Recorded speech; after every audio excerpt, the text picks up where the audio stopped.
करते थे, क्योंकि जो भी कैदी लगातार 5 बार जीत गया उसे रिहा कर दिया जाएगा। आज की रेस में सिर्फ 2 गाड़ियां बची थी। एक में नकाबपोश फ्रैंकेनस्टाइन और उसकी नेविगेटर केस थी और दूसरी में फ्रैंक का सबसे पुराना दुश्मन जो। फ्रैंक रेस जीतने ही वाला था कि अचानक उसकी गाड़ी में हथियारों ने काम करना बंद कर दिया। फिर फ्रैंक ने केस को पैराशूट के जरिए गाड़ी से निकल जाने को कहा और खुद आगे बढ़ गया।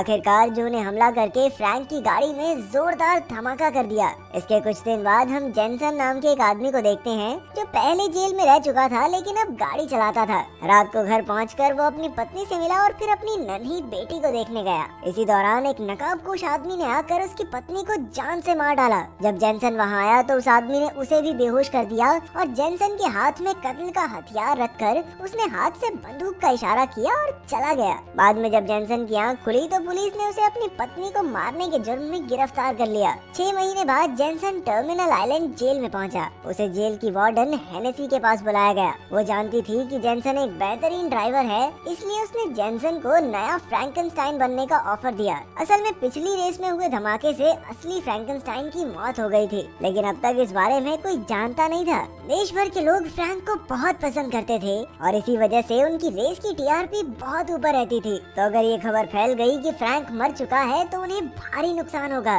इसीलिए जेनसन को मास्क पहनकर अगला फ्रैंक बनना होगा। नियमों के मुताबिक 5 रेस जीतने पर कैदी आजाद हो जाएगा और फ्रैंक पहले ही 4 रेस तो जीत ही चुका था। इसलिए अब जेनसन के पास भी सुनहरा मौका था कि बस एक रेस जीतनी है फिर फ्री। जेनसन अपनी जान को जोखिम में नहीं डालना चाहता था, लेकिन फिर हेनेसी ने उसे समझाया, देख छोरे, अगर तू रेस नहीं करना चाहता तो कोई बात नहीं, लेकिन अगर जेल में ही पड़ा रहा तो तेरी बेटी को कौन संभालेगा, वो बिना माँ बाप के पड़ेगी। उसकी ये बात सुनकर जेनसन फ्रैंक बनकर रेस करने के लिए तैयार हो गया। इसके बाद जेनसन की मुलाकात कोच और उसके आदमियों से